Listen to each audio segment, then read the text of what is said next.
हाँ जी स्टूडेंट बेटा आप सैक्शन सी का फस्ट लैसन स्टार्ट किया हुआ see the school for sympathy. ठीक है, ये वाला लैसन ईवी लुकास का लिखा हुआ है। इस पहला आप रीड किया कि जो राइटर ईवी लुकास है वो मिस बीम के स्कूल के विजिट करता है, उत्थों सिस्टम बारे सिस्टम देखता है। हाँ जी आप पेज नंबर 123 के उपर कंटिन्यू कर रहे हैं। There is no privation about it Miss Beam continue everyone is very kind and it is really something of joke, although of course before the day is over the reality of the affliction must be apparent even to the least thoughtful। हाँ जी कहता इस कोई भी deprive वाली गल नहीं हैगी, किसी को मतलब इस किसी भी इस गल तो किसी को वांझा नहीं रखा जाता। तो मिस बीम इस गल को कंटिन्यू करते हुए की दस रही है कि जिन्ने भी स्टूडेंट्स ने जिन्ने भी पार्टिसिपेंट होंगे ना डेज़ के पार्टिसिपेट करते हैं वो बड़े काइंड होंगे है। ठीक है, कहना ये सब कुछ की वो बड़ा मजाक दे विच कर जाते हैं। जदों कि जो उन्होंने दिन ओवर होने वाला होंगे तो उन्होंने फिर रियलिटी का पता लगता है, उन्होंने सारा कुछ क्लीयर हो जाता है। ईवन कि मतलब जोड़े बच्चे इन्होंने चीज़ों बारे घट सोचते होंगे वो भी सोचने के लिए मजबूर हो जाते हैं। मीनस कि बेटा इतने जो मिस बीम वो की कहना चाहती है कि बच्चों को अलग अलग डेज़ दिते जाते हैं परफॉर्म करने के लिए। कभी उन्होंने ब्लाइंड डे होंगे, कभी डेफ डे होंगे, कभी लेम डे होंगे ना।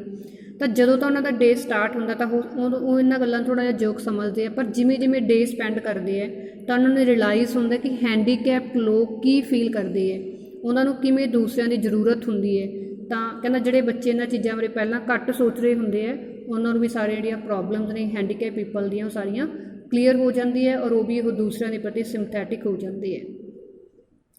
The blind is of course really the worst she went on. वो नाल दस रही है कि सब तो जो वर्स्ट डे है, सब तो उन्होंने मुश्किल डे है, डिफिकल्ट डे है, वो की है ब्लाइंड डे है।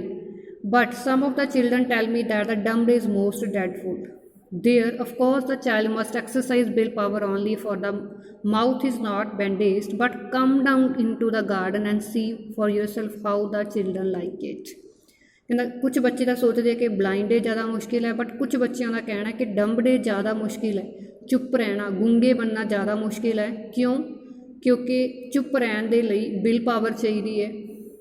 क्योंकि किसी जिस तरह ब्लाइंड डे वाले दिन बेटा आईज़ में बैंडेज किया जाता है, अखां के उपर पट्टी बन दी जाती है, बट जिस दिन डंब डे होंगे उस दिन मूँह के उपर बैंडेज नहीं की जाती, पट्टी नहीं बनी जाती। सो उस दिन बच्चों ने सिर्फ और सिर्फ जी विल पावर है वो चैक की जाती है। सो बच्चे अपने आप के उपर कंट्रोल रखना पैंदा है।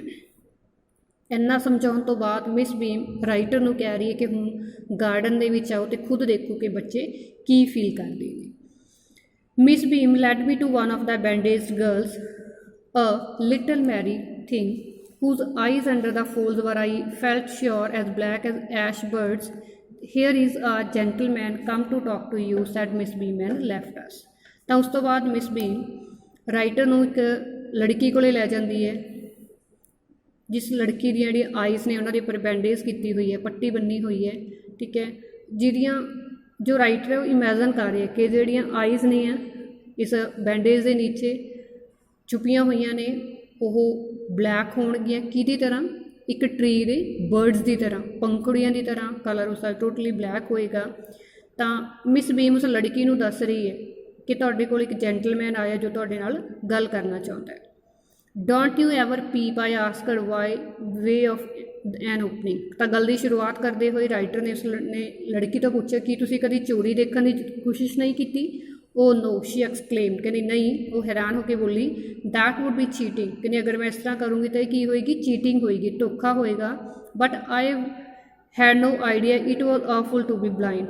बट कहनी मैनू इस आइडिया भी नहीं सी कि ब्लाइंड होना इन्ना मुश्किल होंदा है, इन्ना डरावना होंदा है। You can't see a thing, one feels one is going to be hit by something every moment. Sitting down such a relief, are your guides kind to you, I asked। तो लड़की दस रही है कि अगर मैं पीप करूँगी, चोरी देखूँगी तो फिर चीटिंग होएगी। कि मैनू नहीं सी पता कि ब्लाइंड होना इन्ना डरावना हो सकता है, क्योंकि तुसी कुछ नहीं देख सकते और तुहाडे दिल दे विच पूरा टाइम डर होंदा है कि तुसी किसी चीज़ दे नाल हिट ना कर जाओ, टकरा ना जाओ। सो कहनी इस दिन की होंगे बस बैठे रहो, सिटिंग डाउन, कहनी बैठन के नाल बड़ा रिलीफ मिलता है, आराम मिलता है। तो राइटर वो तो नैक्सट क्वेश्चन पूछे भी जो तेरे गाइड्स ने जो तुहानूं रस्ता दिखाते, तुहानूं लीड करते हैं, कि वो काइंड ने, कि वो दयालू ने। pretty good, not so careful as I shall be when it's my turn. Those have been planned already are the best. It's perfectly ghastly not to see and you would try. ਤਾਂ ਲੜਕੀ ਦੱਸਦੀ ਕਹਿੰਦੀ ਹਾਂ guides ਅੱਛੇ ਨੇ ਵਧੀਆ ਨੇ but ਕਹਿੰਦੀ ਉਨੇ ਜ਼ਿਆਦਾ ਕੇਅਰਫੁਲ ਨਹੀਂ ਹੈਗੇ, ਉਨਾ ਜ਼ਿਆਦਾ ਉਨੀ ਕੇਅਰ ਨਹੀਂ ਕਰਦੇ ਜਿੰਨਾ ਕਿ ਮੈਂ ਕਰਦੀ ਹਾਂ ਜਦੋਂ ਮੇਰੀ ਟਰਨ ਹੁੰਦੀ ਹੈ। ਬਟ ਕਹਿੰਦੀ ਜਿਹੜੇ ਆਲਰੇਡੀ ਬਲਾਈਂਡ ਬਣ ਚੁੱਕੇ ਹੈ ਉਹ ਜ਼ਿਆਦਾ ਵਧੀਆ ਗਾਈਡ ਬਣ ਜਾਂਦੇ ਕਿਉਂਕਿ ਉਹਨੂੰ ਪਤਾ ਲੱਗ ਜਾਂਦਾ ਕਿ ਕਿਸ ਤਰ੍ਹਾਂ ਬਲਾਈਂਡ ਪਰਸਨ ਨੂੰ ਜ਼ਰੂਰਤ ਹੁੰਦੀ ਹੈ ਦੂਸਰਿਆਂ ਦੀ। ਕਹਿੰਦੀ ਬਟ ਇਹ ਸਾਰੀਆਂ ਚੀਜ਼ਾਂ ਬੜੀਆਂ ਡਰੈਡਫੁਲ ਨੇ, ਬੜੀਆਂ ਡਰਾਵਨੀਆਂ ਨੇ। ਤਾਂ ਉਹ ਰਾਈਟਰ ਨੂੰ ਕਹਿ ਰਹੇ ਕਿ ਤੁਸੀਂ ਵੀ ਇਸ ਨੂੰ ਟਰਾਈ ਕਰਕੇ ਦੇਖਿਓ। Shell I let you anywhere I asked, ਕਹਿੰਦਾ ਮੈਂ ਉਸ ਲੜਕੀ ਨੂੰ ਪੁੱਛਿਆ ਕਿ ਮੈਂ ਤੁਹਾਨੂੰ ਕਿਤੇ ਲੈ ਕੇ ਜਾਵਾਂ। Oh yes she said let's go for a little walk, ਕਹਿੰਦੀ ਹਾਂ ਆਓ ਅੱਜ ਤੋਂ ਛੋਟੀ ਜਿਹੀ ਵਾਕ 'ਤੇ ਚੱਲਦੇ ਹਾਂ। Only you must tell me about things, ਕਹਿੰਦੀ ਤੁਸੀਂ ਕਰਨਾ ਕੀ ਹੈ ਮੈਨੂੰ ਚੀਜ਼ਾਂ ਬਾਰੇ ਦੱਸਣਾ ਜੋ ਵੀ ਤੁਸੀਂ ਦੇਖ ਰਹੇ ਹੋ। I shall be so glad when 2 days over, ਕਹਿੰਦੀ ਜਦੋਂ ਅੱਜ ਦਾ ਦਿਨ ਖਤਮ ਹੋ ਗਿਆ ਤਾਂ ਮੈਨੂੰ ਬੜੀ ਖੁਸ਼ੀ ਹੋਏਗੀ। The other bad days cannot be half as bad as this, ਕਹਿੰਦੀ ਮੈਨੂੰ ਲੱਗਦਾ ਕਿ ਦੂਸਰੇ ਦਿਨ ਨੇ ਜਿਸ ਤਰ੍ਹਾਂ ਲੇਮ ਡੇ ਹੋ ਗਿਆ, ਡਮ ਡੇ ਹੋ ਗਿਆ, ਡੈਫ ਡੇ ਹੋ ਗਿਆ, ਕਹਿੰਦੀ ਉਹ ਸਾਰੇ ਡੇਜ਼ ਬਲਾਈਂਡ ਡੇ ਤੋਂ ਅੱਧੇ ਕੀ ਬੁਰੇ ਨੇ। Having a leg tied up and hopping about a crutch is almost a fun, ਕਹਿੰਦੀ ਮੈਨੂੰ ਲੱਗਦਾ ਕਿ ਹੈਂਡੀਕੈਪਟ ਹੋਣਾ ਅਗਰ ਤੁਹਾਡੀ ਲੈਗ ਦੇ ਵਿੱਚ ਕੋਈ ਪ੍ਰੋਬਲਮ ਹੈ ਉਹਨੂੰ ਬੰਨ੍ਹ ਦਿੱਤਾ ਜਾਂਦਾ ਹੈ ਔਰ ਤੁਸੀਂ ਕਰਚ 'ਤੇ ਚੱਲ ਰਹੇ ਹੋ, ਇਸ ਚੀਜ਼ਾਂ ਕੀ ਨੇ ਮਜ਼ਾਕ ਨੇ ਸਿਰਫ। Guess having an arm tied is a little more troublesome, but ਕਹਿੰਦੀ ਅਗਰ ਤੁਹਾਡੀ ਬਾਂਹ ਟਾਈ ਕੀਤੀ ਜਾਵੇ, ਬੰਨ੍ਹ ਦਿੱਤੀ ਜਾਏ ਤਾਂ ਥੋੜ੍ਹੀ ਜਿਹੀ ਪ੍ਰੋਬਲਮ ਹੋਏਗੀ। Because you have to get your food cut up for you, ਕਿਉਂਕਿ ਤੁਸੀਂ ਆਪਣਾ ਖਾਣਾ ਆਪਣੇ ਆਪ ਕੱਟ ਕੇ ਖਾਣਾ ਹੈ। And so on but it's really matter but doesn't really matter, and as for being deaf for a day I shan't mind that, at least not much, but ਕਹਿੰਦੀ ਇਹ ਗੱਲਾਂ ਜ਼ਿਆਦਾ ਮੈਟਰ ਨਹੀਂ ਕਰਦੀਆਂ। ਅਗਰ ਮੇਰੇ ਲਈ ਕੋਈ ਡੈਫ ਡੇ ਹੁੰਦਾ ਤਾਂ ਮੈਨੂੰ ਇਹ ਚੀਜ਼ਾਂ ਜ਼ਿਆਦਾ ਮੈਂ ਮਾਈਂਡ ਨਹੀਂ ਕਰਦੀ। But being blind is so frightening, but ਕਹਿੰਦੀ ਮੇਰੇ ਲਈ ਸਭ ਤੋਂ ਡਰਾਵਣਾ ਦਿਨ ਕਿਹੜਾ ਹੈ? Blind day. My head aches all the time, ਕਿਉਂ?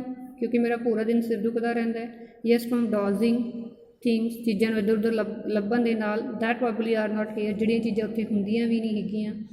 ਵੇਅਰ ਆਰ ਵੀ ਨਾਓ, ਕਹਿੰਦੀ ਹੁਣ ਦੱਸੋ ਕਿ ਹੁਣ ਅਸੀਂ ਕਿੱਥੇ ਹਾਂ। ਤਾਂ ਉਹ ਲੜਕੀ ਬਲਾਈਂਡ ਡੇ ਨੂੰ ਐਕਸਪਲੇਨ ਕਰ ਰਹੀ ਸੀ, ਕਹਿੰਦੀ ਬਲਾਈਂਡ ਡੇ ਜ਼ਿਆਦਾ ਮੁਸ਼ਕਿਲ ਹੈ ਕਿਉਂਕਿ ਇੱਕ ਤਾਂ ਪੂਰਾ ਟਾਈਮ ਆਈਜ਼ ਦੇ ਉੱਪਰ ਬੈਂਡੇਜ ਹੁੰਦੀ ਹੈ, ਕੁਝ ਵੀ ਦਿਖਾਈ ਨਹੀਂ ਦਿੰਦਾ, ਤੁਸੀਂ ਕਿਸੇ ਵੀ ਚੀਜ਼ ਦੇ ਨਾਲ ਟਕਰਾ ਸਕਦੇ ਹੋ।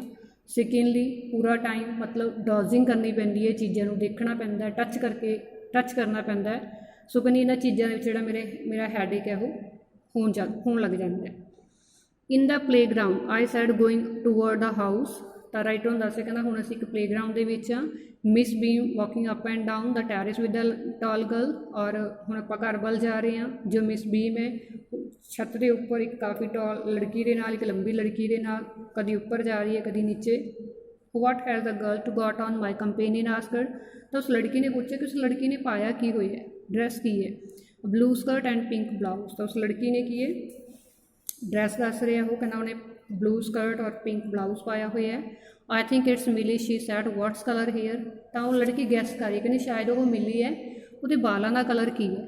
ਵੈਰੀ ਲਾਈਟ ਆਈ ਸੈਡ, ਕਹਿੰਦਾ ਮੈਂ ਕਿਹਾ ਵੀ ਬੜਾ ਹਲਕਾ ਜਿਹਾ ਕਲਰ ਹੈ। Yes that's Millie, she has a head girl, she powerfully decent, ਉਹ ਸਾਡੀ ਹੈਡ ਗਰਲ ਹੈ ਜਿਹਦਾ ਨਾਮ ਮਿਲੀ ਹੈ, ਬਹੁਤ ਜ਼ਿਆਦਾ ਡੀਸੈਂਟ ਹੈ। There is an old man tying up roses, I said, ਕਹਿੰਦਾ ਇੱਕ ਉੱਥੇ ਓਲਡ ਮੈਨ ਵੀ ਹੈ ਜਿਹੜਾ ਰੋਜ਼ਿਜ਼ ਨੂੰ ਟਾਈ ਕਰ ਰਿਹਾ ਹੈ, ਫੁੱਲਾਂ ਨੂੰ ਬੰਨ ਰਿਹਾ ਹੈ। Yes that's Peter, he is gardener, he is hundreds of years old, ਕਹਿੰਦੀ ਹਾਂ ਇਸਦਾ ਨਾਮ ਪੀਟਰ ਹੈ, ਇੱਕ ਮਾਲੀ ਹੈ ਜਿਹੜਾ ਕਿ 100 ਸਾਲ ਬੁੱਢਾ ਹੈ। And here comes a dark girl in red on kerchiefs, yes she said that's Braille, ਤਾਂ ਰਾਈਟਰ ਦੱਸ ਰਿਹਾ ਕਿ ਇੱਕ ਲੜਕੀ ਆ ਰਹੀ ਹੈ ਜਿਹਦਾ ਕੰਪਲੈਕਸ਼ਨ ਕਾਫੀ ਡਾਰਕ ਹੈ, ਜਿਹਨੇ ਰੈੱਡ ਕਲਰ ਦੀ ਡਰੈਸ ਪਾਈ ਹੋਈ ਹੈ, ਕਰਚ 'ਤੇ ਚੱਲ ਰਹੀ ਹੈ। ਤਾਂ ਉਹ ਲੜਕੀ ਦੱਸ ਰਹੀ ਹੈ ਜੋ ਕਿ ਬਲਾਈਂਡ ਬਣੀ ਹੋਈ ਹੈ, ਕਹਿੰਦੀ ਉਸਦਾ ਨਾਮ ਬਰਾਈਲ ਹੈ।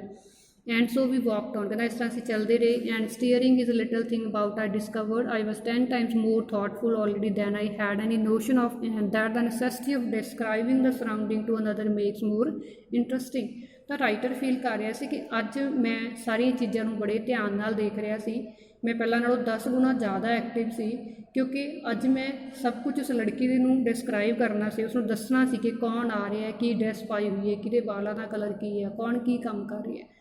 ਕਹਿੰਦਾ ਅਦਰਵਾਈਜ਼ ਅਗਰ ਮੈਂ ਉਸੇ ਰਸਤੇ ਤੋਂ ਵੈਸੇ ਜਾਣਾ ਹੁੰਦਾ ਤਾਂ ਸ਼ਾਇਦ ਮੈਂ ਕਿਸੇ ਵੱਲ ਨਹੀਂ ਦੇਖਣਾ ਸੀ, ਬਟ ਅੱਜ ਸਭ ਕੁਝ ਡਿਸਕ੍ਰਾਈਬ ਕਰਨ ਦੇ ਕਾਰਨ ਮੈਂ ਸਰਾਊਂਡਿੰਗ ਨੂੰ ਬੜੇ ਧਿਆਨ ਨਾਲ ਦੇਖ ਰਿਹਾ ਸੀ ਔਰ ਉਹਨੂੰ ਦੱਸ ਵੀ ਰਿਹਾ ਸੀ। When Miss Beam came to realize release me I was sorry to go, ਜਦੋਂ ਮਿਸ ਬੀ ਮੈਨੂੰ ਛੱਡਣ ਲਈ ਆਈ ਤਾਂ ਮੈਂ ਜਾਣ ਲਈ ਉਹਨੂੰ ਸੌਰੀ ਕਿਹਾ। Said so she replied this then there is something in my system after all, ਤਾਂ ਫਿਰ ਹੱਸ ਕੇ ਮਿਸ ਬੀਮ ਉਹਦੇ ਤੋਂ ਕੋਈ ਕੁਐਸਚਨ ਪੁੱਛਦੀ ਹੈ, ਕਹਿੰਦੀ ਕੀ ਫਿਰ ਸੱਚਮੁੱਚ ਮੇਰੇ ਸਿਸਟਮ 'ਚ ਤੁਹਾਨੂੰ ਕੁਛ ਹੈ ਜੋ ਤੁਹਾਨੂੰ ਅਲੱਗ ਲੱਗਿਆ। I walk back to the town murmuring inaccurately as ever the lines, ਕਹਿੰਦਾ ਬਟ ਜਦੋਂ ਮੈਂ ਸ਼ਹਿਰ ਵਾਪਸ ਜਾ ਰਿਹਾ ਸੀ ਤਾਂ ਮੈਂ ਕੁਛ ਲਾਈਨਸ ਗੁਨਗੁਣਾ ਰਿਹਾ ਸੀ। ਕਹਿੰਦਾ ਮੇਰੀ ਆਦਤ ਹੈ ਕਿ ਲਾਈਨਸ ਨੂੰ ਮੈਂ ਇਨਐਕੂਰੇਟ ਗਲਤ ਤਰੀਕੇ ਨਾਲ ਹੀ ਬੋਲਦਾ। Can I see another's woe and not share their sorrow too, oh no never can it be, never never can it be.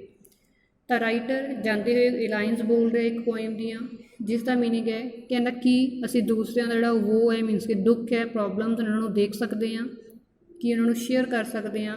ਤਾਂ ਰਾਈਟਰ ਕਹਿ ਰਿਹਾ ਕਹਿੰਦਾ ਨਹੀਂ ਕਦੀ ਵੀ ਨਹੀਂ, ਇਸ ਤਰ੍ਹਾਂ ਕਦੀ ਵੀ ਨਹੀਂ ਕਰ ਸਕਦੇ। ਤਾਂ ਅੱਜ ਜੋ ਰਾਈਟਰ ਹੈ ਕੁਛ ਇੱਥੋਂ ਸਿੱਖ ਕੇ ਗਿਆ ਮਿਸ ਬੀਮ ਦੇ ਸਕੂਲ ਦੇ ਵਿੱਚੋਂ ਕਿ ਆਪਾਂ ਨੂੰ ਜਿਹੜੇ ਦੂਸਰਿਆਂ ਦੀਆਂ ਪ੍ਰੋਬਲਮਸ ਨੇ ਉਹਨਾਂ ਨੂੰ ਦੇਖਣਾ ਚਾਹੀਦਾ ਔਰ ਉਹਨਾਂ ਨੂੰ ਸ਼ੇਅਰ ਕਰਨ ਦੀ ਕੋਸ਼ਿਸ਼ ਕਰਨੀ ਚਾਹੀਦੀ ਹੈ, ਔਰ ਜਿੰਨਾ ਕੁ ਹੋ ਸਕਦਾ ਆਪਾਂ ਨੂੰ ਹੈਂਡੀਕੈਪਡ ਲੋਕਾਂ ਦੀ ਹੈਲਪ ਕਰਨੀ ਚਾਹੀਦੀ ਹੈ। ਥੈਂਕ ਯੂ ਬੇਟਾ।